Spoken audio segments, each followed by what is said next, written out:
Hi, my name's Paddy Hirsch. I'm a Senior Editor at Marketplace. Today I want to talk about bad banks. The reason? Because the Federal Reserve has decided that bad banks could be a possible solution to the problems that we're having in the financial system right now. Also, banks themselves are creating bad banks, these entities, as a way to take some pressure off their balance sheets. So what is a bad bank and how does it actually work? Well, let's start with a metaphor. And the metaphor is of an Antarctic explorer. So here's our guy, and he's about to set out across the ice cap, and he's got an enormous rucksack on his back, packed with all of the latest state-of-the-art gear.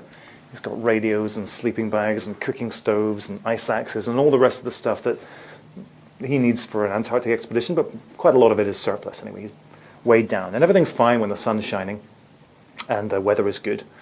He can toddle along quite nicely, but whenever the weather starts to deteriorate, he's got a bit of a problem, because he's found that he's overburdened, he's got too much stuff, and he's going to have to strip himself down to the necessities.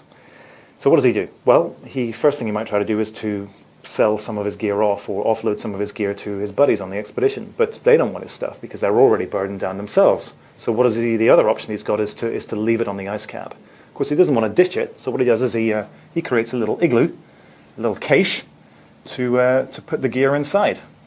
This is a great idea. It takes the pressure off him, and it gives him a nice little storage area that he can go back to later on to pick up his very expensive state-of-the-art gear, and this leaves him. Excellent situation, much smaller rucksack, much happier, able to stroll along through the problems that they're having with the weather and able to make it out the other end. Of course, he is a little diminished when he gets to the other end because the people at the receiving party say, "Hey, what happened to you?" So, I had to leave a bunch of my gear on the ice cap. Bit of a red face there, not so good. Anyway.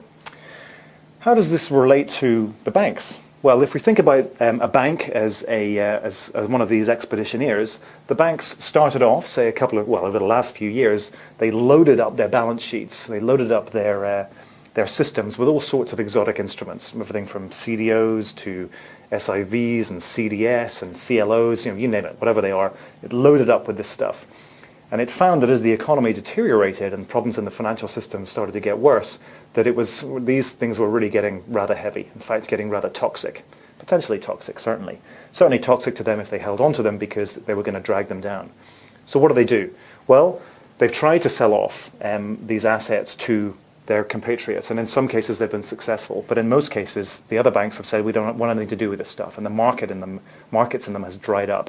Either that or they're trading at exceptional discounts, to 25 cents on the dollar, in many cases a quarter of the value.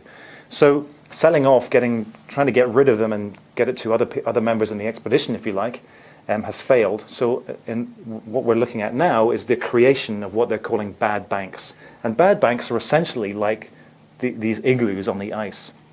What they are is a separate entity that's created. Now, in the case of this expedition here, or this bank, and this happened earlier last year with UBS, is UBS decided to create an entity that was part of the overall holding company, but not actually part of the bank. Okay, so it created this entity, and it allowed UBS to take all of the bad assets, or potentially bad assets, and load them into this what's called a bad bank. All right. And the reason it's called a bad bank is because the assets in it are potentially bad. Okay. But that left UBS unencumbered and able to carry on as a bank with a much lighter balance sheet. Of course, the issue is that in order to put the assets into the bad bank, it had to write them down. So there's a considerable hole in UBS's balance sheet. It made some big losses, but at the very least, it managed to get this stuff off its balance sheet so that it wouldn't drag them down any further. So inside the bad bank are a bunch of assets that have been placed in there at a significant discount to their original face value. Okay.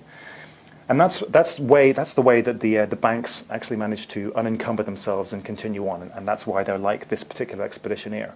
But in the case that we're seeing that was announced this week is where the Fed is talking about creating bad banks. Now this is slightly different because it's not the entity creating, the bank creating its own subsidiary bank, if you like. It's the Fed creating these bad banks. How is it going to do that? Well, it means that good old Uncle Sam, here he is, his beard, is going to go out and he's going to take a bunch of our money, he's going to give it to these banks, a nice big bunch of money, and then these bad banks created are going to go out and they're going to buy assets from our expeditioneers, that is to say the banks. They're going to go out and they're going to buy assets, the bad assets from the banks, so they can be placed in this receptacle.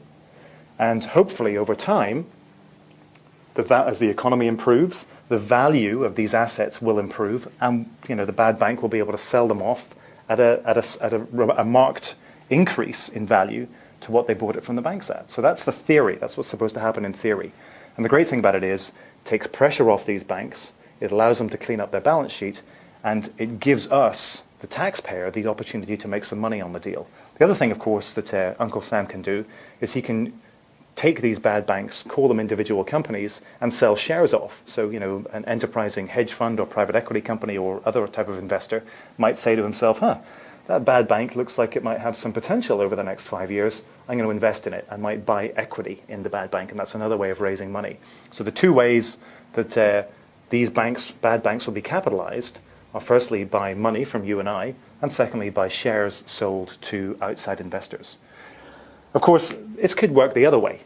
The economy could indeed improve, but the economy, on the other hand, may continue to go down.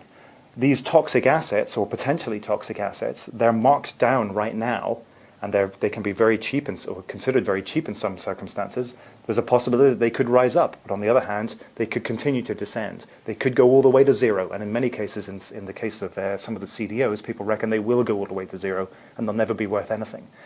If that's the case, if too much of the content that's in these bad banks goes south, it means that the taxpayer is going to be left, having made a loss on this deal. That's going to leave all of us very badly, needing a drink.